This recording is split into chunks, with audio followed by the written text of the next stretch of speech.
વડવાના કોંગ્રેસના ઉમેદવારનું પ્રમુખે અપહરણ કર્યા બાદ ધરપકડ થતા કોંગ્રેસે આમરણાથ ઉપવાસની ચીમકી આપી। વડવા આ વોર્ડમાં કોંગ્રેસ પાર્ટીમાંથી ભરતભાઈ રમેશભાઈ કાંબળ ચૂંટણીના ઉમેદવાર હતા, જેમને ચૂંટણી નથી લડવાની જાણ શહેર પ્રમુખ લાલભા ગોહિલને થતા તેમણે અને હરદેવસિંહે ભરતભાઈ કાંબળના ઓરિજિનલ દસ્તાવેજ તેની પાસે રાખી અપહરણ કરી અજ્ઞાત સ્થળે ગોંધી રાખ્યા હોવાની ભરતભાઈ કાંબળના ભાઈએ નોંધાવેલ ફરિયાદના આધારે ધરપકડ લાલભાની પોલીસે કરતા ભોગ બનનાર ભરતભાઈ કાંબળે તેમનું અપહરણ નહીં થયું હોવાનું મીડિયાને જણાવ્યું હતું, જેના નિવેદન બાદ કોંગ્રેસના આગેવાનોએ લાલભા ગોહિલને છોડાવવા માટે એસપી અને કલેક્ટરને રજૂઆત કરી હતી અને જો તાત્કાલિક છોડવામાં નહીં આવે તો આમરણાથ ઉપવાસ અને ભાવનગર બંધનું એલાન આપવાની ચીમકી આપી હતી। હું ભરતભાઈ રમેશભાઈ કાંબળ, કોંગ્રેસનો ઉમેદવાર। હું મારી મેળે રાજી ખુશીથી બહાર આવ્યો છું અને મને કોઈનું પ્રેશર છે નહીં, મારી જાતે જ આવેલો છું અને મારી યારો કોઈ નથી આજુબાજુમાં જુઓ।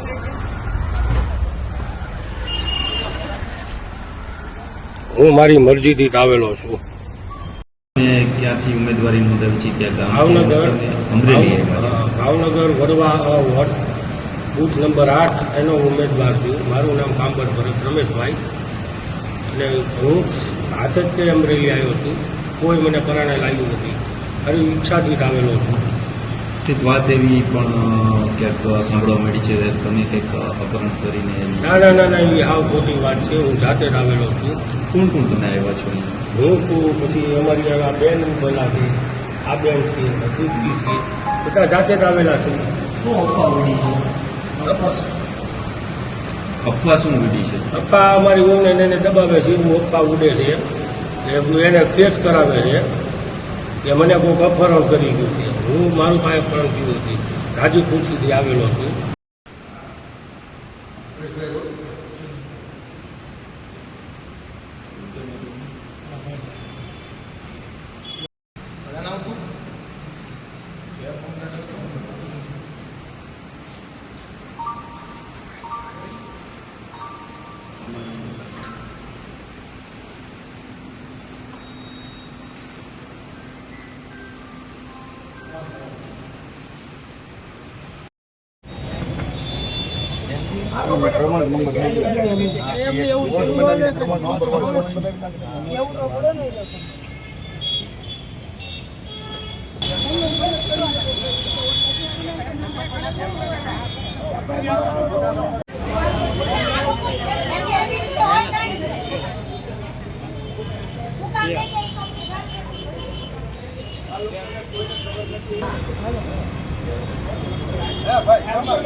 સાહેબ તો વીકનેસ છે। 3 દિવસથી આ તંત્ર એટલું બધું બધાને હેરાન કરે છે કોંગ્રેસના માણસોને।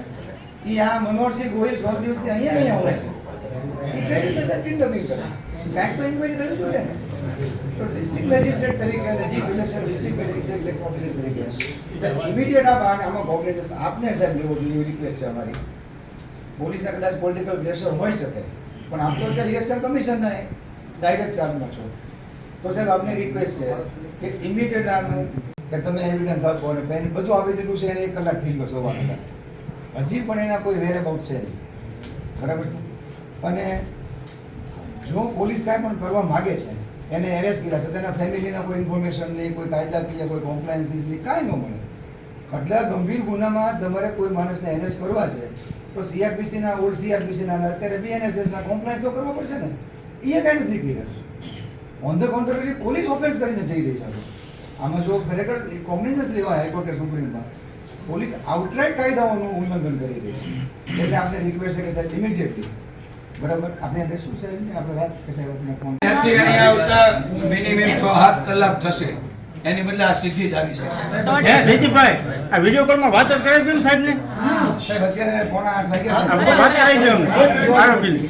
આપણે લોકો સેક્રેટરી ફોન કરે કે હું કરું કે ભરતભાઈ અમને ત્રણ જવાબદાર છે. આપ કોઈ એક વ્યક્તિ આપણે ફોન કરે પછી આપણને સાહેબ કરી પ્રમાણે કાલનો અમે અમારો પ્રોગ્રામ નક્કી કરીએ એટલે 9 વાગે આપણે ફોન કરીએ છીએ. અરુબેન, વાત કરીએ તો લાલભા જે કોંગ્રેસના પ્રમુખ છે તેની ધરપકડ કરવામાં આવી છે, શું કહેશો? આ પોલીસ ખાતું ભારતીય જનતા પાર્ટીના ઈશારે નાચવા વાળું તંત્ર છે. ખોટા આક્ષેપ અપહરણના કર્યા છે, ખોટા અપહરણ કરીને ઈ બાને એને લઈ ગયા છે. આખા ભાવનગરમાં દોડવાનો પ્રયત્ન કર્યો છે. ભારતીય જનતા પાર્ટી હાર પાડી ગઈ છે એવું માનું છું. આખી રાત ખરીદ વેચાણ સંઘ હોય ને એવી રીતે આટલા રૂપિયા આપશું, આટલા લાખો રૂપિયા આપશું, આખી રાત આ પ્રયત્નો કર્યા છે તોડવાના. મજબૂત લોકો છે, કોઈ ક્યુટા નથી. જે ખરેખર કોંગ્રેસને માને છે, કોંગ્રેસને વરેલા છે, એ આમાં આવ્યા નથી કોઈ. એના બોલામાં હાર ભાળી ગઈ છે. એ કરતા તો ભારતીય જનતા પાર્ટીને એટલું કહીશ કે ઇલેક્શન ની બદલે સિલેક્શન આપી દો. એટલે તમારે આ ખરીદ વેચાણ સંઘ કરવું નહીં, અપહરણ ગુના કરવા નહીં, ખોટી રીતે હેરાન કરવાની વાત છે. અમારા પ્રમુખ શ્રી લાલભા સાહેબની ધરપકડ કરવામાં આવી છે. એટલે અત્યારે તો અમે માત્ર આટલા લોકો છીએ. હમણાં ધાડે ઉતારતા જરા પણ વાર નહીં લાગે અમને. અમારી માંગણી એમ છે કે અમારા લાલભા પ્રમુખ સાહેબને હાજર કરો. હાજર નહીં કરે કાઈ પણ થશે, તો જવાબદારી માત્ર ને માત્ર પોલીસ તંત્રની રહેશે. એની ઉપર ખોટો અપહરણનો એલિગેશન કરવામાં આવ્યા છે.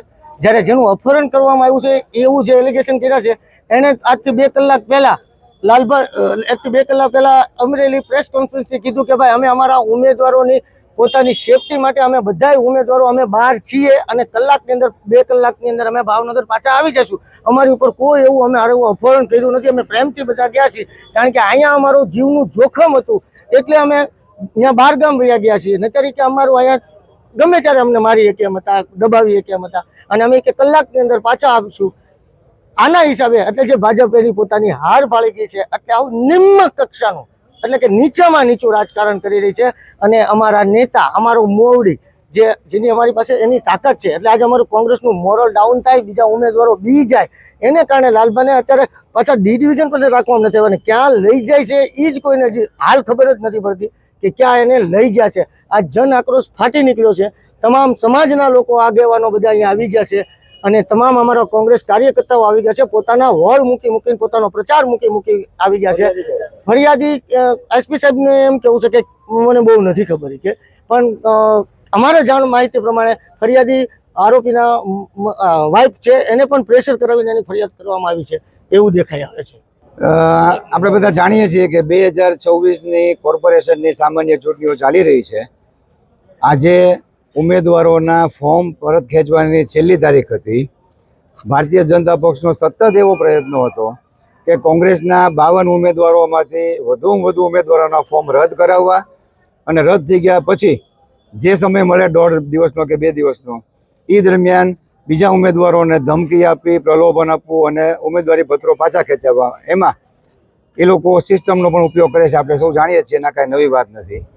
અત્યારે સામાન્ય ચૂંટણીમાં કોર્પોરેશનના વોર્ડ નંબર 8ના વડવા અ વોર્ડનું નામ છે, એના જે કોંગ્રેસના ઉમેદવાર હતા ભરતભાઈ કાંબડ કરીને, એ ભરતભાઈ કાંબડને ભારતીય જનતા પક્ષ તરફથી જબરજસ્ત પ્રેશર હતું કે તમે કોઈ પણ પરિસ્થિતિમાં આ તમારું ઉમેદવારી પત્ર પાછું ખેંચી લ્યો. એ લોકશાહીમાં માને છે, ફેર ચૂંટણીમાં માને છે અને એમને ચૂંટણી લડવીથી જ છે. એમને લોકોના પ્રતિનિધિ બની અને લોકોના પ્રશ્નોને વાચા આપવામાં રસ હતો. એટલે સ્વેચ્છાએ ક્યાંક એમની રીતે આ લોકોના દબાણને વશ નહીં થઈ અને કંઈક ગયા હશે, એ ખબર નથી. પણ એ બહાર ગયા હશે એ પરિસ્થિતિમાં એમ કોઈ દબાણ નીચે કે બીજી કોઈ રીતે એમના ભાઈ કે જે આ ઉમેદવારની સાથે એમના સંયુક્ત કુટુંબમાં રહેતા નથી, ઉમેદવારના પરિવારમાં સાથે રહે છે, એમના પત્ની કે એવા કોઈએ ફરિયાદ કરી નથી. એમના ભાઈ કે જે બહાર રહે છે એમણે કંઈક પોલીસમાં BNSની કલમ 140 વગેરે અન્વયે ફરિયાદ દાખલ કરી છે કે મારા ભાઈનું આ ઉમેદવાર છે ને એનું અપહરણ થયું છે. અને એ ફરિયાદમાં એમણે એ વિસ્તારના એમના સહ ઉમેદવાર તથા કોંગ્રેસના ભાવનગર શહેરના પ્રમુખ મનોહરસિંહ ગોહિલનું નામ આરોપી તરીકે દેખાડેલું હશે. એટલે પોલીસે ઇન્કવાયરી કરવાની બદલે સુપ્રીમ કોર્ટના ઘણા બધા જજમેન્ટ છે અને કાયદાઓ પણ છે કે જ્યારે તમે કોઈ ગંભીર ગુનામાં પોલીસ પાસે કોઈ વિગત આવે, ફરિયાદ આવે કે અરજી આવે તો પૂરતી ઇન્કવાયરી કરો, સ્ક્રુટિની કરો અને પછી જ માણસોને અટક કરો, રેપ્યુટેડ માણસો હોય તો. પણ આ લાલભા તો આટલા બધા રેપ્યુટેડ અમારા પ્રમુખ છે મનોહરસિંહ ગોહિલ ઉર્ફે લાલભા, એ છેલ્લા 3 દિવસથી પોલીસ અને કલેક્ટર સાહેબની બધાની સામે ઉમેદવારોના ફોર્મ માન્ય રખાવવામાં સતત સંઘર્ષ કરી રહ્યા છે. એ વસ્તુને ધ્યાનમાં લીધા વગર સીધો ગુનો દાખલ કરી દીધો, કોઈ ઇન્કવાયરી કરવામાં ન આવી અને એમની સીધી ધરપકડ કરવામાં આવી છે.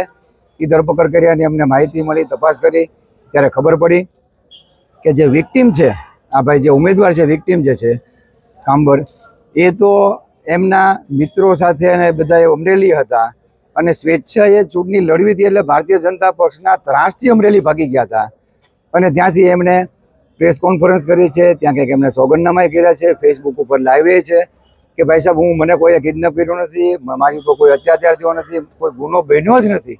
ઓન ધ કોન્ટ્રરી કાર્યવાહી કરવી હોય તો ભારતીય જનતા પક્ષના માણસો ઉપર કાર્યવાહી કરો અને સાચી ઇન્કવાયરી કરો કે મને કેવી ધાક ધમકી આપી છે અને મને બહાર ભાગવા માટે જવા માટે મજબૂર કર્યો છે. એટલે અત્યારે ફેસબુક ઉપર લાઈવ છે.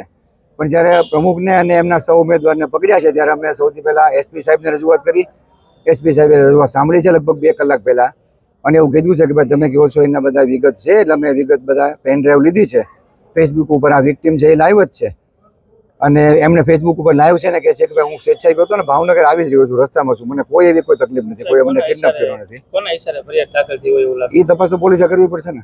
અને ભાવનગર બંધનું એલાન એટલે હવે પછી એસપી સાહેબને રજૂઆત કરી. એસપી સાહેબે પોઝિટિવલી અમારી રજૂઆત સાંભળી છે અને કીધું કે તમે ડી ડિવિઝનના પીઆઈ આવ્યો છે એમને તમે આ બધી રજૂઆત કરો. એમને પણ રજૂઆત કરી પણ અડધો કલાક સુધી આવ્યા જ નહોતા. આવા ગંભીર બાબતમાં પણ એ ડી ડિવિઝનના પીઆઈનો કોઈ રિસ્પોન્સ નહોતો. એમના રાઇટર પણ કાંઈક અમે પહોંચીએ પહેલાં નીકળી ગયા હતા. ડી ડિવિઝન ખાલી હતું. બહુ નવેની વાત છે કે ડી ડિવિઝન પોલીસ સ્ટેશનમાં કોઈ જવાબદાર માણસ જ નહીં ચૂંટણી ઉપર. પણ અમે ત્યાં બેઠા અડધો કલાક પછી ત્યાં પેન ડ્રાઈવને એવું રજૂ કરીને આવ્યા છીએ અને શિહોરના પીઆઈ શ્રી ગઢવી સાહેબને એવું જાણવા મળ્યું છે કે શિહોરના પીઆઈ ગઢવી સાહેબને ડી ડિવિઝનમાં પીઆઈ તરીકે આ પર્ટિક્યુલર આ કેસ માટે અત્યારે સૂચના આપીને મોકલવામાં આવ્યા છે. અમે એમને જ પેન ડ્રાઈવ આપી છે, એમને જ પુરાવા આપ્યા છે. પણ અમને એવું લાગ્યું કે હજી જિલ્લા કલેક્ટર સાહેબ છે, ડિસ્ટ્રિક્ટ મેજિસ્ટ્રેટ સાહેબ છે અને ડિસ્ટ્રિક્ટ ઇલેક્શન ઓફિસર છે, આખું પોલીસ તંત્ર અને આખું તંત્ર અત્યારે એમના તાબા નીચે છે. એટલે એમને પણ રજૂઆત કરવી જોઈએ. અમે એમની સાહેબ પણ રજૂઆત કરી છે, એમને પણ બધા પુરાવાઓ દેખાડ્યા છે અને એમને કીધું છે કે સાહેબ તમે કોંગ્રેસવાળાને બિનજરૂરી આ પોલીસ ડિપાર્ટમેન્ટ હેરાન કરે છે. ભારતીય જનતા પક્ષમાં હિંમત હોય તો હેરાન કરે, સીધા અમારા કાર્યકરો તૈયાર જ છે. પણ પોલીસ ડિપાર્ટમેન્ટ આ ઓલા મહાભારતના વાર્તામાં જેમ શિખંડીનું પાત્ર હતું એમાં વચ્ચે કોઈ ન આવે બિનજરૂરી, એમ સીધા સંપર્કમાં જેને આવવું હોય અમારા કાર્યકરો સાથે આવે, કોઈ વાંધો નથી. ચૂંટણી ફેર થવી જોઈએ. અને જો અમને એવું લાગશે રાત્રે 1-2 કલાક સુધીમાં કે હજી પોલીસ બરાબર કાયદા પ્રમાણે કામ નથી કરતી તો શક્ય છે અમે આવતીકાલે સવારે અમારા પાર્ટીનો નિર્ણય છે કે આવતીકાલે સવારથી ભાવનગર બંધનું અમે ચોક્કસ સમય માટે એલાન કરશું અને કોઈ પણ રાજકીય પક્ષના કોઈ પણ કાર્યકર ચૂંટણી નહીં લડે એવી બધાને અપીલ કરશું અને એ માટે અમે લોકોની પાસે જઈ ઘરે જઈને જાગૃતિ લાવશું કે ભાવનગરની ચૂંટણી જ કેન્સલ કરો. જો એક પક્ષના પ્રમુખને આ રીતે પકડીને તમારે મૂકી દેવા હોય તો એનો અર્થ એમ કે તમારે પક્ષના બીજા જે ઉમેદવારો જે લડી રહ્યા છે એનું તમારે મોરલ તોડી નાખવું છે અને એવું જ કરવું છે તો ભારતીય જનતા પક્ષ બિનજરૂરી એવી ખોટા ફાંકા ન મારે કે અમારી લોકપ્રિયતા છે. અહીંયા કહી દે અમારી લોકપ્રિયતા નથી પણ અમે સત્તા વગર જીવી શકીએ એમ નથી, એટલે અમારે સત્તા ઉપર રહેવું જરૂરી છે, એટલે અમે બધી જ અનીતિઓ કરાવશું એવું એ લોકો ડિક્લેર કરે તો કે અમે કહેશું ભાઈ લોકોને બિચારાને 2 વર્ષ આપો, એના બધા ગુનાઓ સંકેલવા માટે આ સહકાર આપતા હોય ડિપાર્ટમેન્ટવાળા તો 2 વર્ષ પછી ચૂંટણી કરો, એનું બધું સંકેલી લે. પણ ફેર ચૂંટણી થાય એવું અમારી માગણી રહેશે. એ જ અમે રજૂઆત કલેક્ટર સાહેબને કરી છે.